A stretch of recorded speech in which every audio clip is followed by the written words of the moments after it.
Hi friends, எல்லாருக்கும் வணக்கம். எல்லோரும் எப்படி இருக்கீங்க? நல்லா இருக்கீங்களா?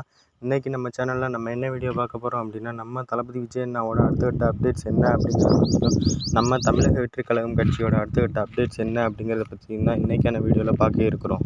அதுக்கு முன்னாடி இன்றைக்கி நம்ம சேனலுக்கு புதுசாக யாராவது வந்திருந்தீங்க அப்படின்னா, மறக்காமல் நம்ம சேனலை சப்ஸ்கிரைப் பண்ணிட்டு பாருங்கள். ஏன்னா நீங்கள் போடுற சின்ன சின்ன லைக் அண்ட் சப்ஸ்கிரைப் தான் இனி அடுத்த வீடியோ பண்ணுறதுக்கு மோட்டிவேட் பண்ணும்.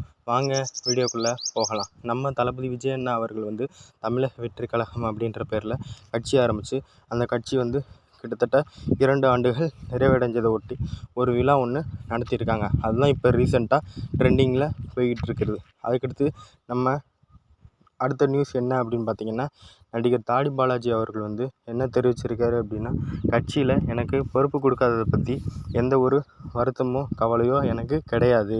நான் தளபதி விஜய் அண்ணாவோட தீவிர ரசிகர். அதனால் அண்ணா கட்சியில் இருக்கிறது எனக்கு பெருமை தான். இதனால் எனக்கு எந்த ஒரு வருத்தமும் கிடையாது அப்படின்னு தெரிவிச்சிருக்காங்க. அடுத்த கட்டமாக இன்னொரு நியூஸ் என்ன அப்படின்னு பார்த்திங்கன்னா, தளபதி விஜய் அண்ணா அவர்களை பார்ப்பதற்கு தாடி பாலாஜி அவர்களுக்கு வாய்ப்புகள், அதாவது அனுமதி சீட்டு இருந்துமே அவரை வந்து 15 நிமிஷம் பவுன்சர்கள் வந்து காக்க வச்சு தான் உள்ளே அனுப்பியிருக்காங்க. இதை பற்றி அவர் எந்த ஒரு வருத்தமோ கவலையோ தெரிவிக்கலை. அதுக்கடுத்து இன்னொரு நியூஸ் என்ன அப்படின்னு கேட்டிங்கன்னா, 1967 to 77 இந்த ஆண்டுகளில் அரசியலில் எப்படி மிகப்பெரிய மாற்றம் நடந்துச்சோ, அதே மாதிரி வரப்போகிற 2026 சட்டமன்ற தேர்தல்லையும் ஒரு மிகப்பெரிய மாற்றம், அரசியல் மாற்றம் நடக்கும்.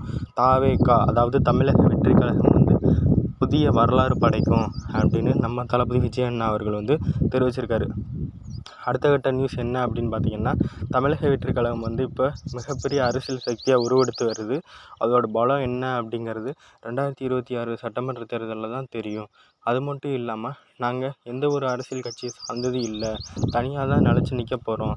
அது எப்படி அப்படின்னா பின்னாடி தான் தெரியும் அப்படின்னு தமிழக வெற்றிக் கழகத்தின் தலைவர் விஜய் அவர்கள் வந்து தெரிவிச்சிருக்காரு. அடுத்த நியூஸ் என்ன அப்படின்னு பார்த்திங்கன்னா, தமிழக வெற்றிக் கழகத்தின் வியூக தொகுப்பாளர், அதாவது பிரசாந்த் கிஷோர் அவர்களுக்கு நம்ம தளபதி விஜய் அண்ணா அவர்கள் வந்து தந்தை பெரியார் சிலையை வந்து நினைவு பரிசாக வழங்கியிருக்கிறாரு. இதை பற்றி நீங்கள் என்ன நினைக்கிறீங்க அப்படிங்கிறத பற்றி மறக்காமல் கமெண்ட்டில் சொல்லுங்கள், நானும் தெரிஞ்சுக்கிறேன்.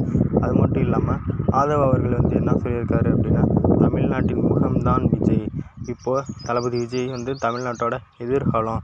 அது மட்டும் இல்லாமல் தளபதி விஜய் வந்து தளபதி என்ற பதவியில் இருந்து தலைவர் என்ற பரிணாமத்தை நோக்கி செல்கிறார் அப்படின்னு நம்ம தளபதி விஜய் அண்ணாவை பற்றி புகழ்ந்து சொல்லியிருக்காங்க. இதெல்லாம் பற்றி நீங்கள் என்ன நினைக்கிறீங்க அப்படிங்கிறத பற்றி மறக்காமல் கமெண்ட்டில் சொல்லுங்கள், நானும் தெரிஞ்சுக்கிறேன். அது மட்டும் இல்லாமல் பூத் கமிட்டி, அதாவது எலெக்ஷன் டைமில் தான் இந்த பூத் கமிட்டி அமைப்பாங்க.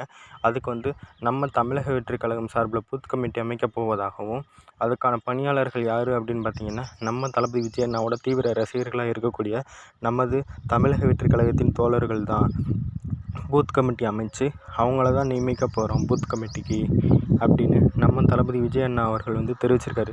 இதுலேருந்து தெரியுது நம்ம தமிழக வெற்றிக் கழகம் எந்தளவு வளர்ச்சி அடைந்து வருது அப்படின்னு. இந்த வளர்ச்சியில் உங்களோட பங்கு இருக்கணும்னு நினச்சிங்கன்னா லைக் பண்ணுங்கள், கமெண்ட் பண்ணுங்கள். நம்ம சேனலை மறக்காமல் சப்ஸ்கிரைப் பண்ணுங்கள். அது மட்டும் இல்லாமல் 2026 தேர்தலில் நீங்கள் எந்த கட்சிக்கு ஆதரவு அப்படிங்கிறத மறக்காமல் சொல்லிட்டு போங்க. Thank you friends. மற்றும் ஒரு வீடியோவோட உங்களை நாளைக்கு வந்து பார்க்குறேன். பாய்.